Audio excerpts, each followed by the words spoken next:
Saludos a toda la audiencia, les agradecemos su presencia y en esta oportunidad voy a tener el honor de presentar al doctor Eduardo Negrón Saavedra. Él es jefe de Departamento de Pediatría del Hospital Nacional Cayetano Heredia y en esta oportunidad nos va a hablar acerca de la atención diferenciada en emergencia pediátrica. Le agradecemos mucho, doctor Eduardo, por su participación. Y sin más preámbulo, paso para que usted pueda hablarnos sobre este importante tema. Sí, muchas gracias a la Asociación Peruana de Medicina Intensiva Pediátrica, a Liliana, a Edgar por la invitación. En realidad hace unos días me pidieron compartir la experiencia que hemos tenido en Cayetano y básicamente orientada a la organización que hemos tratado de llevar para poder salir, digamos, organizarnos y salir bien de esta situación que para todos es realmente crítica. Una situación nueva, una situación que comienza hace pocos meses y que realmente llena de imprevistos, pero creemos que la planificación es la base de poder llevar estos imprevistos adelante, sacarlos adelante. Vamos a contarles un poco la experiencia, hacer una línea de tiempo, algunas cosas generales y compartir con ustedes ello. Como todos sabemos, ya en diciembre del 2019 en Wuhan, China, se emite una alerta por un brote nuevo de neumonías de causa desconocida. Poco tiempo después ya se identifica el agente como un coronavirus, un SARS-CoV-2, como todos ya lo conocemos. Y de ahí comienza, digamos, el vía crucis. Ya a finales de enero del año en curso, la OMS declara la existencia de un riesgo potencial por el número de aumento rápido de infectados y fallecidos. Y ya al inicio de marzo, en el 11 de marzo del 2020, llegando ya casi a 120.000 personas infectadas y 4.300 muertes en casi todos los países, 115 países, se declara finalmente la pandemia.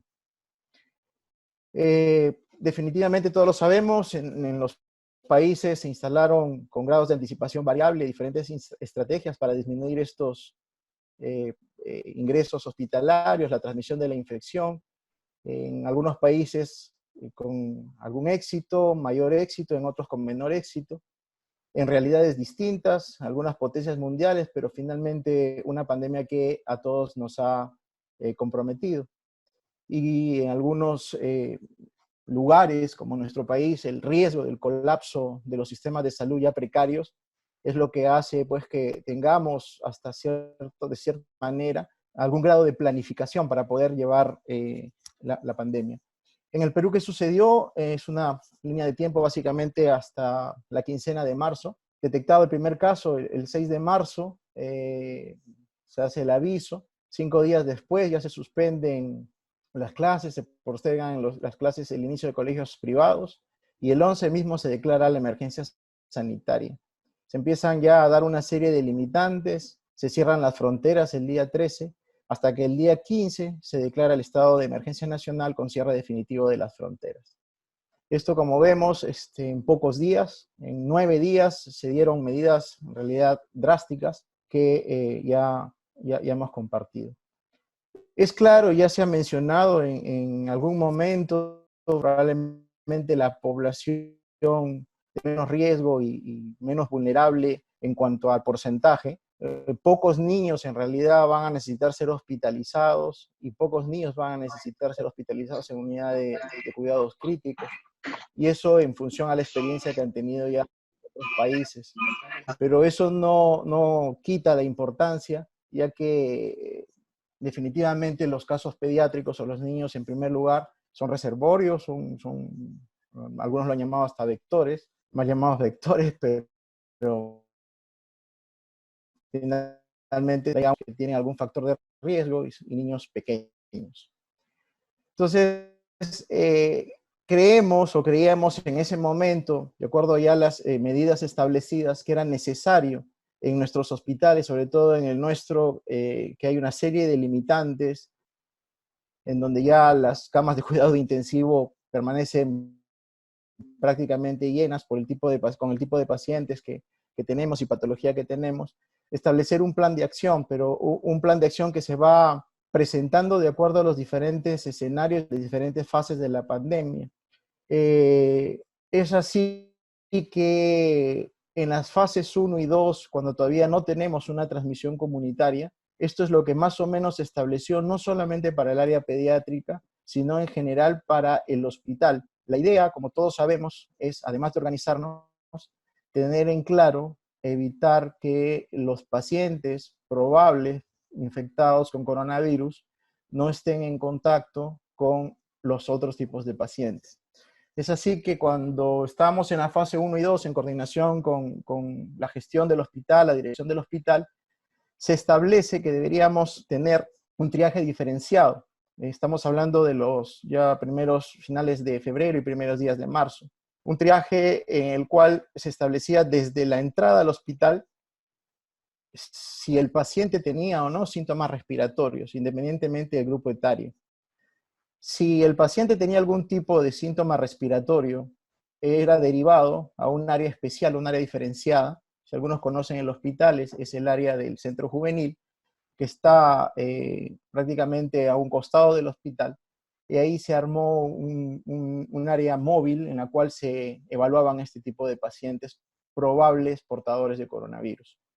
Entonces, si tenía síntomas respiratorios, se derivaba a esta área diferenciada, que le llamaron APIRA, y se hacía un triaje hecho ya por una enfermera o un personal sanitario en el cual, de acuerdo a los criterios en ese momento epidemiológicos, se define si el paciente cumplía con esta definición de tener algún síntoma respiratorio, el antecedente de viaje a Europa, Asia o Estados Unidos en ese momento, en los últimos 14 días, o si había tenido algún contacto directo con alguna persona confirmada con diagnóstico. Si no cumplía con esta definición, el paciente era derivado a las áreas habituales de emergencia de adultos o emergencia pediátrica, y continuaba con su atención. Si cumplía con esta definición operacional, el paciente pasaba a una segunda área, que era un área de triaje, en la cual se establecía el tipo o el grado de severidad de la enfermedad. Si era una enfermedad leve, se le daba todas las indicaciones pertinentes, se definía el aislamiento y se daba en ese momento las indicaciones de que se reporte el caso al 113.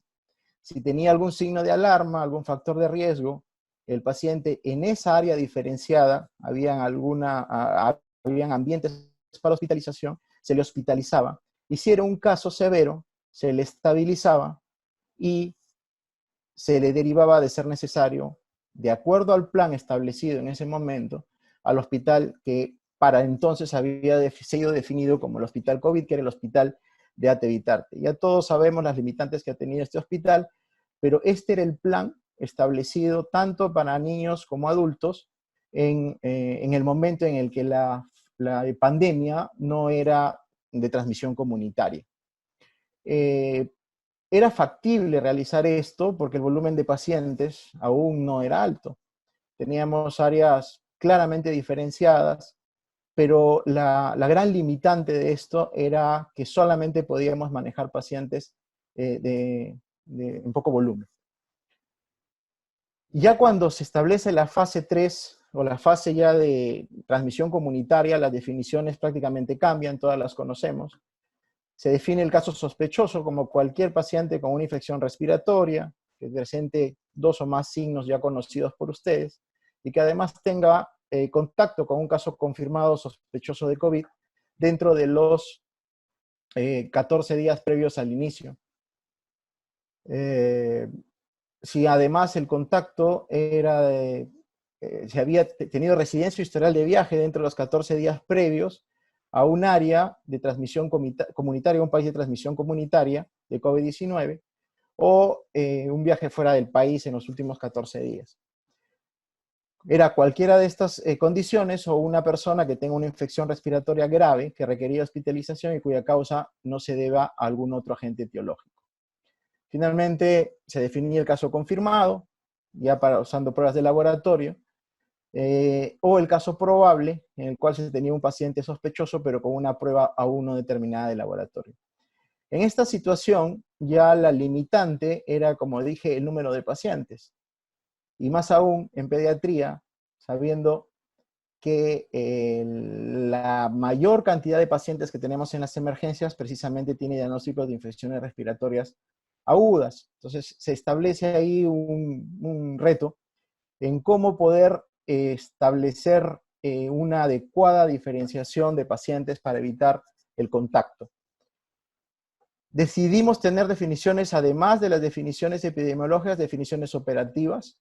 Paciente denominado de alto riesgo es aquel niño que tiene un contacto, o sea, la sintomatología o un caso sospechoso, pero además un contacto intradomiciliario con un caso confirmado sospechoso de COVID, o contacto a menos de 2 metros de distancia sin una protección adecuada con un caso confirmado sospechoso de COVID para los niños más grandes. En la situación actual se definió que prácticamente cualquier caso pediátrico con síntomas respiratorios puede ser definido como un paciente probable COVID-19. Sin embargo, como lo estamos estableciendo, no todos los pacientes tendrían la misma posibilidad de tener la enfermedad. La posibilidad era alta, o es alta en el momento, cuando el paciente tiene un cuadro clínico sospechoso con un contacto de alto riesgo. Y la posibilidad es baja cuando el paciente tiene el cuadro clínico, pero no tiene el contacto de alto riesgo. Esto es muy importante de definir. ¿Por qué? Porque, como vamos a ver más adelante, los pacientes tienen que recibir una atención por equipos diferentes y en ambientes separados. Entonces, es importantísimo tener esta definición, sobre todo porque no tenemos a mano pruebas que nos den un diagnóstico fiable, digamos, pruebas fiables que nos den un diagnóstico de certeza. Además, podemos clasificar la enfermedad, una clasificación clínica, en un caso leve, si el lactante o niño tiene 2 o más síntomas respiratorios, que no requiere hospitalización por su condición, y el cual solamente va a meritar un aislamiento domiciliario y seguimiento por videoconferencia o telemedicina, de ser el caso. El caso moderado, como ya ustedes lo conocen, es el niño que tiene la clínica y además tiene criterios de severidad, sea disnea o dificultad respiratoria, incapacidad o dificultad para la alimentación, disminución o alteración del estado de conciencia, si tiene polimia, taquimia, en los diferentes grupos etarios, si hay cianosis o signos clínicos y radiológicos de neumonía. Cualquiera de estos factores presentes hace la definición de un caso moderado. Caso severo es aquel que tiene dificultad respiratoria severa, hay gases como hipoxemia o retención de CO2 y PAFI menos de 300 o SAFI menos de 270. O la definición de síndrome de distrés respiratorio agudo. Entonces, establecido todas las definiciones que hemos tenido, es importantísimo establecer un flujograma de diagnóstico que permita además una atención diferenciada de pacientes.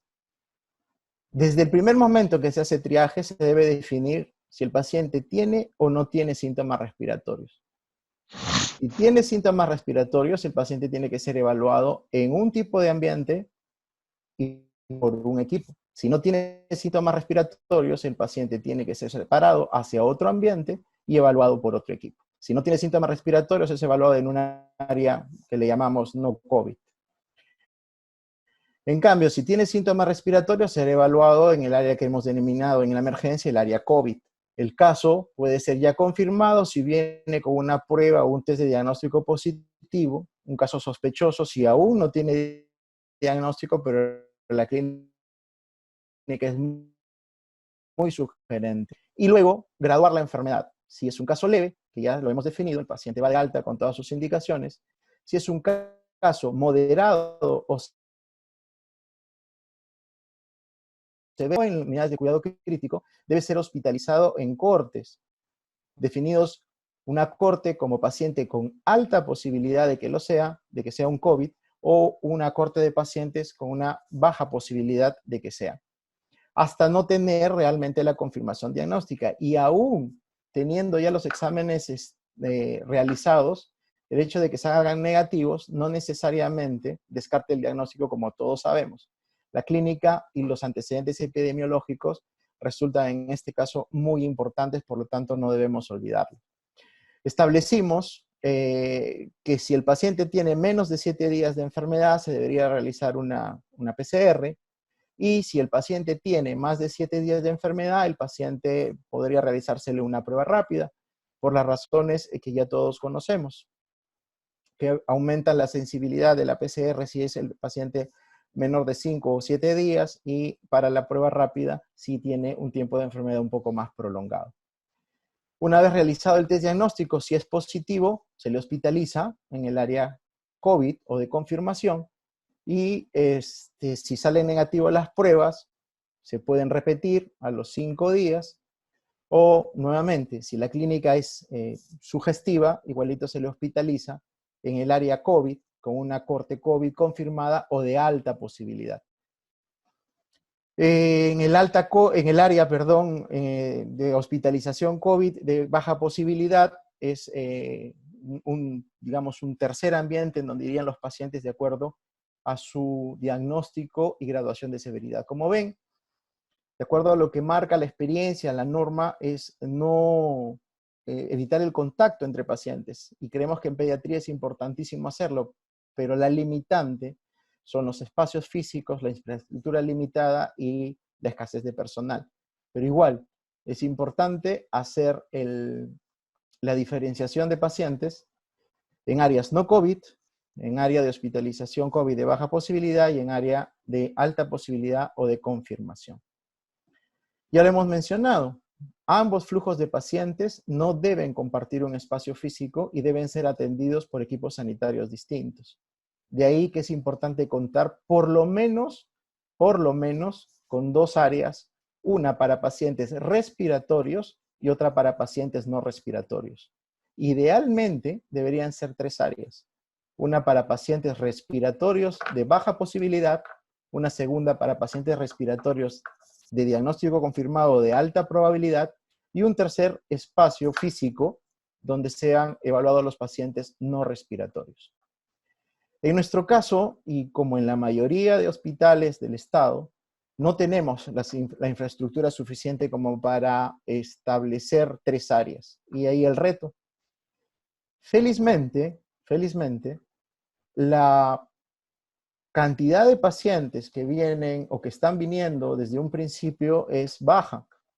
En realidad la producción ha bajado a menos del quizás 40% o 30% de lo que se veía antes, no solamente por la cuarentena, por la cuarentena, sino también por el hecho de que los pacientes o los niños no están yendo a nidos, cunas y colegios, con lo cual baja la posibilidad y frecuencia de infecciones respiratorias, lo cual es bastante conveniente para poder hacer aquella diferenciación.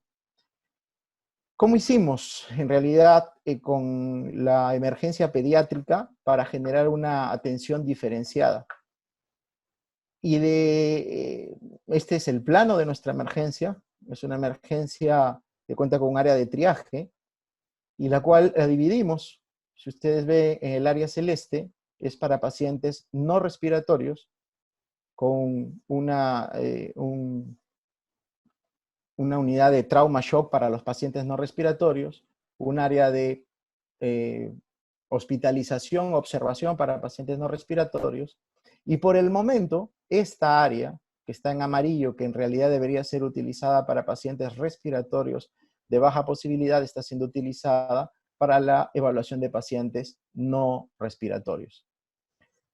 Para el otro lado, estamos manejando a los pacientes respiratorios en esta área de baja posibilidad, y los pacientes que tienen el diagnóstico COVID o de alta posibilidad son evaluados en el área de observación y con su respectivo trauma shock, como ya hemos mencionado. Debido a nuestras limitantes, lo que nos favoreció, felizmente, como les he mencionado ya, es la baja cantidad de pacientes, el volumen de pacientes bajo. Cuando tengamos mayor cantidad de pacientes, creemos que esto no se va a poder dar, porque la emergencia va a quedar chica. Ya se ha previsto que tomemos otra área para poder evaluar en esa otra área a los pacientes no respiratorios, de forma que el área graficada en celeste y amarillo sería destinada para los pacientes, la evaluación de pacientes respiratorios de baja posibilidad, o de bajo riesgo, perdón, y las áreas rojas serían para los pacientes de alto riesgo. Un poco la misma funcionalidad nos permite ver en este gráfico, en este algoritmo de manejo, que los casos leves pueden ser identificados fácilmente y dados de alta. Los casos moderados tienen que hospitalizarse, sea en área COVID de baja posibilidad o en área COVID de alta posibilidad. Lo mismo para la UCI o para el paciente crítico. Caso severo, igual se le tiene que aislar por cortes. Caso de alta posibilidad y caso de baja posibilidad. Con el manejo, obviamente, definido, que no es motivo de la charla. Yendo un poquito ya a las consideraciones para el manejo, es importante el uso adecuado de protección personal siempre, el lavado correcto de manos, respetar los tiempos y momentos, siempre mantener una distancia, idealmente de 2 metros. Esto es quizás la medida más importante, junto con el equipo, con el uso de un adecuado equipo de protección personal. Obviamente esta distancia no se va a respetar en el momento que nosotros hacemos un examen físico. No es necesario que más de una persona esté haciendo el examen físico. Somos hospitales docentes y a veces más de una persona examina al paciente, pero en este caso creemos que es mejor que una sola persona evalúe, en este caso de preferencia la de mayor experiencia, para disminuir las posibilidades de contagio con el personal sanitario y el personal de salud. La superficie donde trabajamos tiene que estar limpia y reportar siempre síntomas en el personal de salud y en los familiares, ya que pueden ser propagadores de virus. Entonces, el manejo del paciente en la emergencia, en el escenario que se decide no hospitalizar y dar de alta, manejado en los ambientes respiratorios de baja posibilidad, tiene que cumplirse para poder ser evaluados ambulatoriamente determinadas condiciones, entre ellas la monitorización, es que sea posible la monitorización y seguimiento estrecho del estado, es decir, del estado del paciente, es decir, que haya comunicación con el paciente de ser posible, sobre todo en la segunda semana, como ya sabemos, a partir del 7º día es donde se presentan la mayor cantidad de complicaciones. Evaluar la enfermedad de base, si tiene o no factores de riesgo, y dependiendo de cuáles sean, es mejor, en todo caso, si son estos importantes, dejar al paciente hospitalizado. Si tenemos un entorno familiar capaz de suministrar cuidados y mantener el aislamiento, y tratar de valorar algunas situaciones particulares de convivencia vulnerables, ¿no? Y siempre dar las indicaciones de medidas higiénicas en el hogar. Estas son las condiciones que un paciente debe cumplir para poder ser manejado ambulatoriamente. El manejo básicamente es sintomático, hidratación, uso de paracetamol, uso de mascarilla permanente, si la fiebre persiste más de 72 horas, acudir a control. Indicar que si durante la observación obviamente aparece algún signo de alarma o se acentúan los signos, debe acudir al control hospitalario. El aislamiento del paciente ya se ha convenido que sea por lo menos de 14 días. Si el paciente es dado de alta luego de un proceso de hospitalización, tiene que ser de más de 14 días, hasta 28 días su aislamiento. El seguimiento, hay una cartilla de seguimiento, si bien es cierto, este es para una evaluación y desde el inicial de tipo telefónica, puede ser utilizada también, creo yo, para el seguimiento, ya que está muy bien estructurada, en la cual se definen factores de riesgo, comorbilidades, se identifica al paciente y se hacen evaluaciones, preguntas definidas que permiten realizar una evaluación clínica del paciente, ¿no? Igual con la evaluación de contactos, historia de primeros síntomas para evaluar el tiempo de enfermedad, que es muy importante para ver qué prueba vamos a tomar o qué prueba vamos a solicitar, o la presencia de complicaciones. Las presencias de complicaciones, como ya mencioné, es importante evaluar, y la decisión que se tiene que tomar un poco por vía telefónica, pero para seguimiento creemos que también se puede utilizar un esquema muy similar. Ahora, ¿qué pasa en el escenario en el que el paciente se decide hospitalizar? Tenemos el mismo problema. cuando decidimos pacientes que tengan confirmación de COVID o que tengan alta sospecha de COVID y ambientes que tengan, para pacientes que tengan baja posibilidad de tener COVID. Lo mismo, en áreas de hospitalización, no podemos contaminar todos los pisos, tenemos que reservar áreas de hospitalización para pacientes no respiratorios y para pacientes de baja y posibilidad y de alta posibilidad o pacientes COVID. Entonces, en nuestro hospital también tratamos de tener solamente un área de hospitalización como en la mayoría de hospitales. Definimos que el área adyacente a emergencia debía ser el área para hospitalización y bajo el mismo concepto decidimos tener en el ambiente áreas separadas. Ustedes lo ven acá.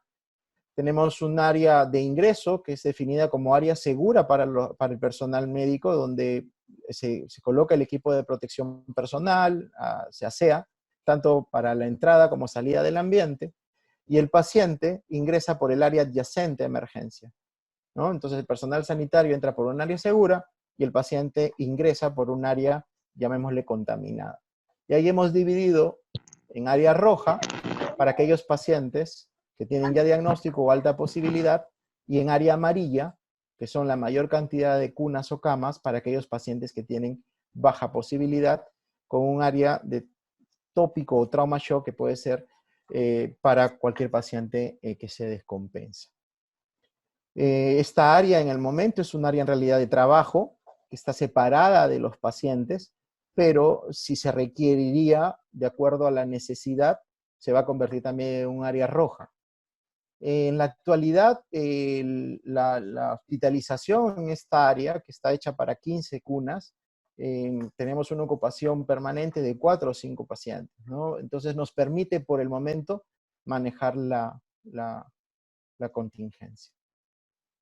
Respecto al flujograma de diagnóstico de COVID, ya todos lo sabemos, pero aquí es algo muy importante. A pesar de lo que dice el ministerio, creemos que debemos usar adecuadamente las pruebas. Si el tiempo de enfermedad es menor a 7 días, creo que el paciente se va a beneficiar de una PCR, y si es mayor a 7 días, la prueba rápida va a ser lo que más nos va a ayudar. Los diagnósticos ya ustedes lo saben, si es positiva la prueba del hisopado, el diagnóstico es confirmado, al igual que la prueba rápida, la inmunocromatografía realizada después de los 7 días. Esa es un poco la experiencia, les agradezco por la atención.